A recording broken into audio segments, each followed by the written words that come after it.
Halo teman-teman semuanya, selamat berjumpa lagi dengan channel Bedah Bisnis. Kali ini kita akan bahas DMMX, The King of Digital Content. Jika teman-teman pergi ke minimarket, khususnya Alfamart dan Indomaret, teman-teman bisa menangkap bahwa di sana ada layar berbentuk banner digital atau seperti layar televisi yang berisi iklan dan promosi. Atau jika teman-teman makan di KFC, di sana ditemukan layar menu dan promosi yang menarik.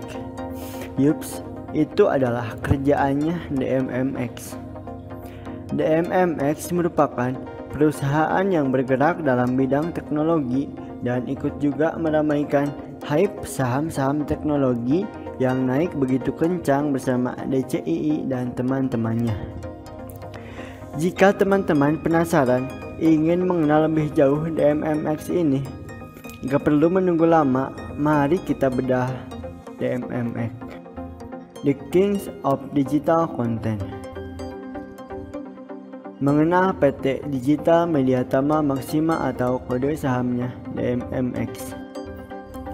Digital Media Tama Maxima didirikan pada tanggal 15 September 2015 dengan nama PT Digital Marketing Solution dan mulai beroperasi secara komersial pada tahun 2015.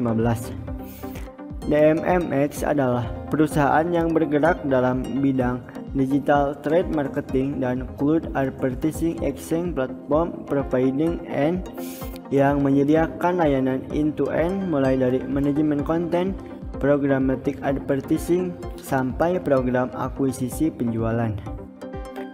Pada tahun 2015, DMMX merilis CMS Cloud Platform Development.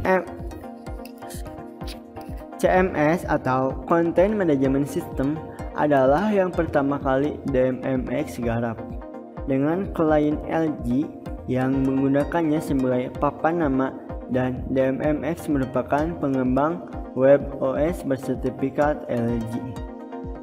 CMS Cloud rilis di bawah kioscontent.com dan egcafe.com. Pada tahun 2016, DMMX merilis CMS Multi-Platform Web OS yang bisa digunakan pada Android, Linux, dan Tizen. Selain itu, DMMX juga merilis Analytic Computer Vision Solution, sebuah teknologi yang dibutuhkan banget tuh di zaman sekarang, di zaman serba digital. Pada tahun 2017, DMMX telah berekspansi ke 19 kota di Sumatera, Jawa, Bali, Kalimantan, dan Sulawesi. Juga mempunyai 675 titik iklan. Pada tahun 2018, DMMX mengembangkan Smart Target Advertisement System. Oh iya, Smart Targeting itu adalah memprediksi minat pengguna menggunakan kecerdasan buatan. Seperti contoh, teman-teman sedang mencari barang di marketplace. Teman-teman mencari sepatu. Nah, di beranda teman-teman pasti bakal muncul rekomendasi sepatu. Itulah yang dinamakan smart targeting. Teknologi itu sangat penting di zaman sekarang. Selain itu, pada tahun 2019 juga DMMX bergabung bersama NFCX Group menjadi anak usahanya. Pada tahun ini, DMMX terus berekspansi menjadi 25 kota di Sumatera, Jawa, Bali, Kalimantan, dan Sulawesi dengan titik iklan sebanyak 4.105 titik. Pada tahun 2019, berubah nama yang awalnya PT Digital Marketing Solution menjadi PT Digital Media Tama Maxima dan IPO di bulan Oktober 2019. Pada tahun ini pun, DMMX berkolaborasi dengan warung-warung SRC untuk memberdayakan para UMKM. Pada tahun 2020 dan seterusnya, DMMX akan terus berekspansi ke kota-kota di Sumatera, Jawa, Bali, Kalimantan, dan Sulawesi. Selain berekspansi ke berbagai tempat, DMMX juga berekspansi konten. DMMX berekspansi ke konten gaya hidup seperti intellectual property, content production, dan games. Games adalah bisnis masa depan dan sangat cerah. Didukung oleh sistem dan infrastruktur manajemen konten yang kuat, DMMX pertama kali mengembangkan jaringan iklan OOH yang baik. Iklan OOH adalah out of home atau iklan di luar ruangan seperti iklan di billboard, di kendaraan, di halte, dan lain-lain. Iklan-iklannya pun semakin kreatif dan menarik. DMMX pun telah terkonek dengan lebih dari 49.000 toko, 45.000 aplikasi, dan 4.600 cloud CMS. DMMX telah melayani 25 kota di Indonesia dan akan terus berekspansi dengan kliennya yaitu Circle K, Indomaret, Alfamart, Alfamidi, Family Mart, Lawson, Everbest, Fujifilm, Jarum, warung-warung SRC, The Body Shop, KFC, dan Bank BCA. Sektor usahanya yaitu 1. Managed Service, 2. Infrastructure as a Service, 3. Advertising as a Hub, dan yang keempat Trade Marketing. Pertama, kita jelasin dulu mengenai Managed Service.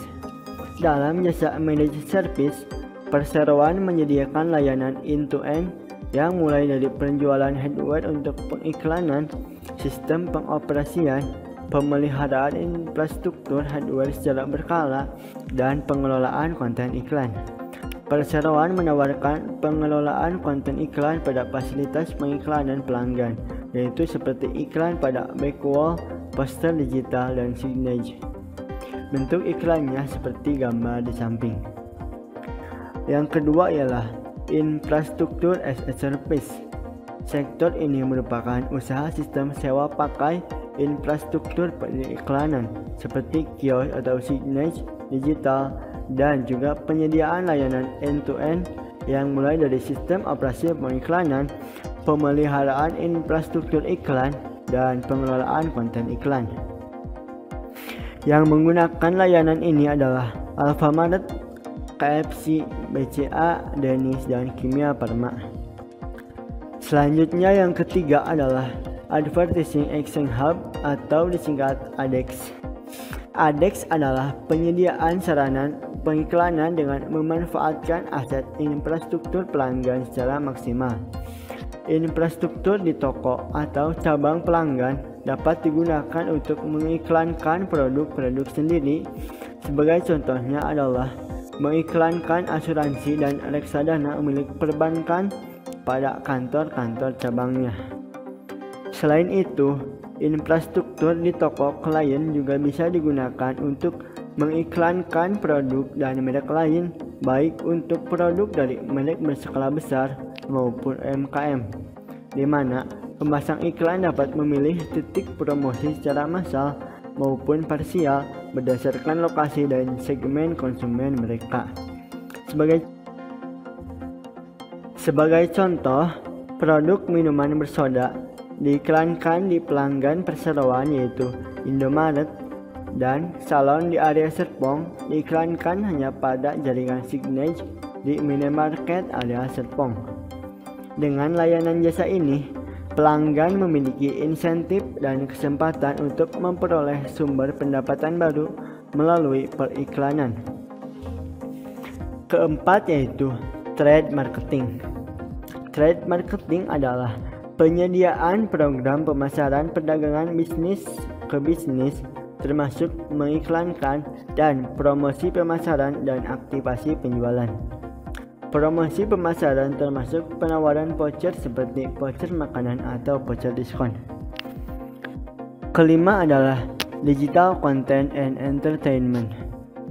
Dalam digital content ini dapat ditemukan di e-money Mandiri, di mana DMMX berkolaborasi dengan Bumi Langit sebagai penyedia koleksi terbesar komik karakter hero Asia dengan lebih dari 1.100 karakter superhero asal Indonesia.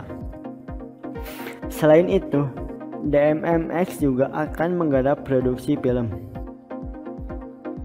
Yang kelima, DMMX akan memasuki Games and Comic Hub.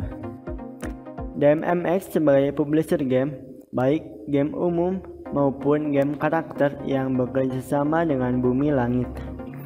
Dengan menggandeng Bumi Langit, DMMX cukup serius untuk memasuki bisnis komik di Indonesia. Setelah cukup puas mengenal sektor usaha DMMX, mari kita bedah laporan keuangannya untuk melihat apakah DMMX ini keuangannya sehat apa enggak. Total aset terus bertumbuh dari tahun anggaran 2019 yang hanya 710 juta menjadi 800 juta pada tahun 2020. Uniknya, perusahaan-perusahaan teknologi itu mempunyai aset yang sedikit tetapi penghasilannya sangat bagus. Selanjutnya kita lihat sisi liabilitas. Liabilitas DMMX bertambah dari 31 juta menjadi 116 juta. Liabilitas itu hutang ya teman-teman. Hutang DMMX ini bertambah tapi masih dalam angka yang sangat sehat. Untuk total ekuitas DMMX ini sehat ya teman-teman. Kas pun masih ada DMMX ini. Keren juga. Mari kita lihat pendapatannya. Pendapatan terus meningkat dengan sangat cepat, bahkan sampai berkali-kali lipat. Pada tahun 2020, DMMX membukukan pendapatan sebanyak 211 miliar. Dengan total aset yang cuma 800 juta, DMMX bisa membukukan pendapatan sebanyak 211 miliar adalah sangat luar biasa. Total profit yang didapatkan DMMX di tahun 2020 yaitu sebanyak 16 miliar. Kita lihat rasio-rasionya. Pertumbuhan pendapatan meningkat begitu cepat. Begitupun pertumbuhan laba bersih dan rasio-rasio lainnya yang teman-teman bisa lihat. Sekarang kita kepoin nih pemegang sahamnya. Pemegang saham terbesar adalah PT NFC Indonesia sebanyak 27,65% sekaligus sebagai pengendali. PT Jaya Distribusi Retail sebanyak 23,03%, PT Sotaria Wicaksana Investama sebanyak 12,09%, Bank of Singapura sebanyak 6,34%, Secepat Express Indonesia sebanyak 5,68% dan masyarakat sebanyak 19,58%. Sekarang mari kita tengok visi jauh ke depan DMMX ini. Saat ini baru DMMX 1.0 seperti yang kita lihat saat ini.